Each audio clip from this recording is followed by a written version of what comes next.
Malam Bapak dosen.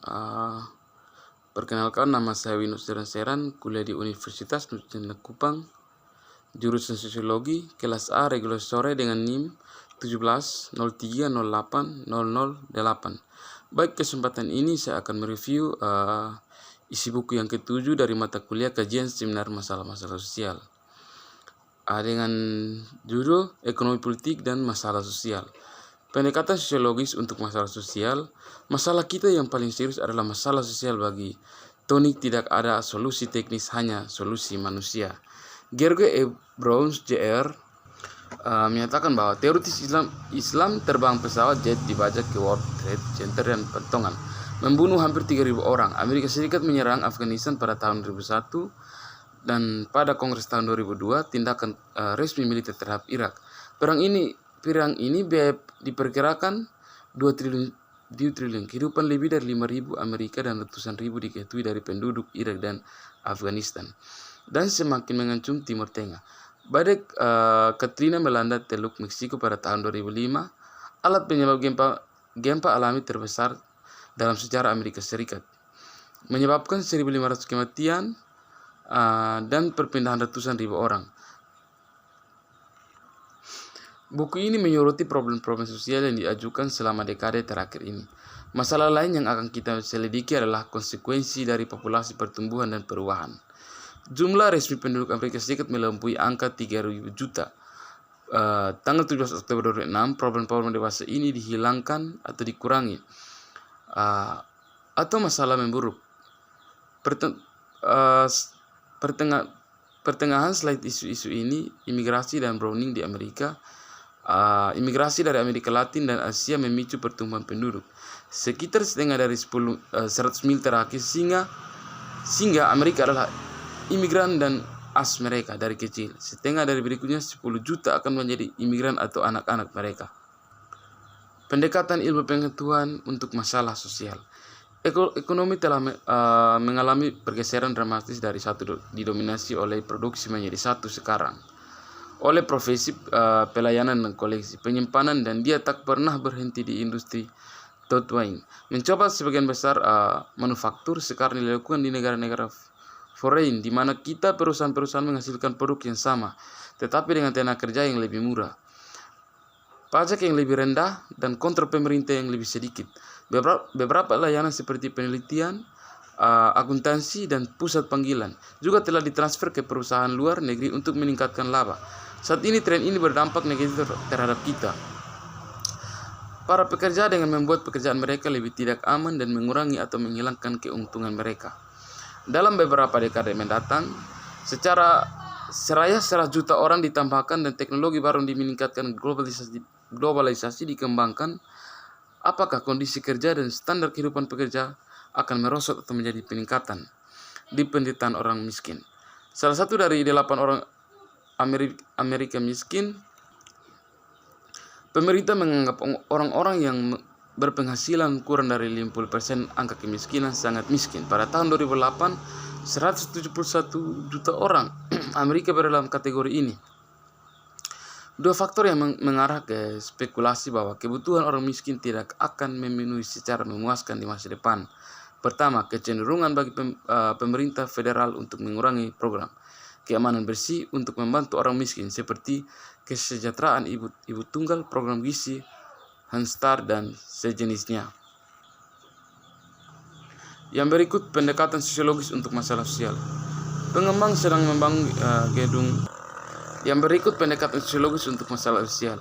Pengembang sedang membangun gedung Gardner. Para ilmuwan membicarakan tentang 1.000 MPG mobil menguji penggunaan panel surya. Kita perlu terus tumbuh, tapi dengan cara yang lebih cerdas dan berkelanjutan.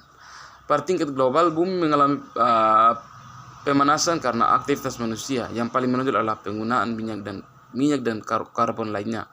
Pemanasan global akan memiliki efek bencana selama abad ini. Banjir pasir, bergeser pola pertanian, cuaca yang ganas menyebabkan penyakit tropis, dan hilangnya keanekaragaman hayati.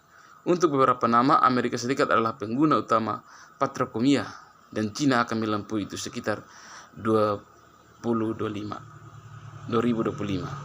Ketimpangan global yang tumbuh, sedangkan populasi Amerika Serikat meningkat pada 1000 juta sebelum pertengahan abad. Dunia ini akan tumbuh sebesar 50%, menambahkan 3 miliar untuk total 9 miliar orang. Hampir semua pertumbuhan ini Amerika Serikat adalah pengecualian akan terjadi di antara negara-negara kemiskinan. Sejarah teori masalah sosial. Biasanya masalah sosial telah dianggap sebagai situasi sosial yang besar. Jumlah pengamat yang dirasa tidak sesuai dan perlu diperbaiki. Awal sosiolog menerapkan mode medis pada analisis masyarakat untuk menilai apakah beberapa patologi hadir, menggunakan apa yang dianggap sebagai kriteria universal, karena normalitas sosiologi umumnya beranggapan bahwa timbul masalah sosial dari orang tidak menyelesaikan diri dengan orang yang tidak normal, karena laki-laki diefisiensital, gangguan mental, kurangnya pendidikan atau sosialisasi yang tidak tuntas. Ahli patologi sosial ini karena mereka menganggap itu sebagai norma dasar masyarakat, dimiliki secara universal, memandang masalah sosial sebagai perilaku dan tatanan sosial masalah yang mengganggu tatanan moral. Bagi mereka, tatanan moral masyarakat Amerika menentukan perilaku seperti alkoholisme, bunuh diri, pencurian, dan pembunuhan sebagai masalah sosial lems. Tetapi pendekatan ini tidak memperhitungkan kompleksitas yang melekat pada masyarakat yang beragam. Menuju definisi masalah sosial. Ada realitas objektif dari masalah sosial, ada kondisi dalam masyarakat seperti kemiskinan dan rasisme institusional yang menyebabkan penderitaan materi atau psikis mencari segmen tertentu dari populasi.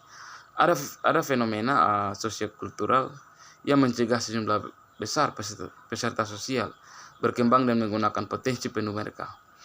Ada perbedaan antara apa sebuah negara seperti yang seharusnya diperjuangkan oleh Amerika Serikat, kesetaraan kesempatan, dan kondisi aktual di mana banyak rakyatnya tinggal orang-orang yang mengotori sarang mereka sendiri melalui polusi dan penggunaan sembarangan sumber daya alam. Pendekatan normatif ini menginstruksikan bahwa beberapa jenis tindakan cenderung dianggap merusak dalam konteks apapun. Karena itu, salah satu tujuan buku ini adalah untuk mengidentifikasi, mendeskripsikan, dan menjelaskan situasi yang ada masalah sosial objektif.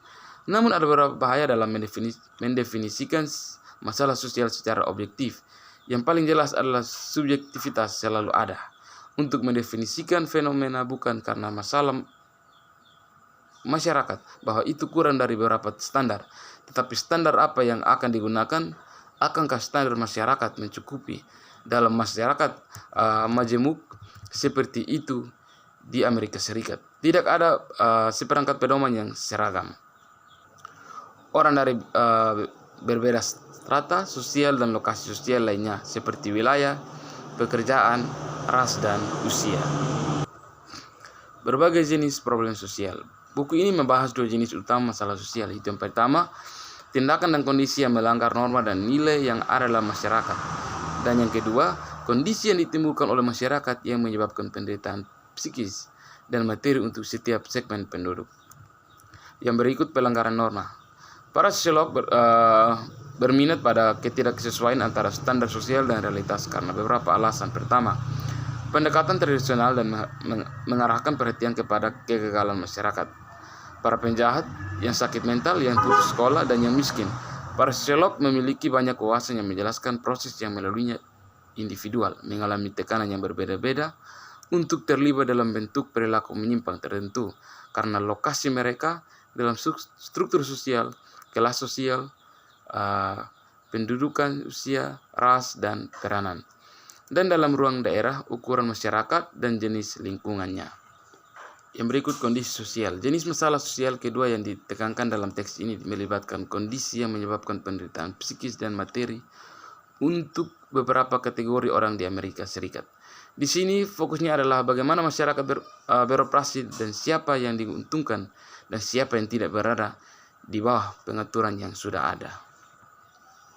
Yang berikut masalah sosial dan sudut pandang global. Yayasan Kesejahteraan menyatakan campuran kapitalisme dan sosialisme di negara-negara di Eropa Barat, Skandinavia, dan Kanada memiliki kebijakan kesetaraan yang murah hati bagi warga negara mereka, tentunya jauh lebih murah daripada yang tersedia di Amerika Serikat. Uraian di sini adalah umum yang mencirikan semua bangsa hingga taraf tertentu meskipun terdapat variasi di antara mereka. Baik, mungkin ini yang bisa saya bawakan dalam atau membahas isi buku review yang ke-7. Sekian dan terima kasih.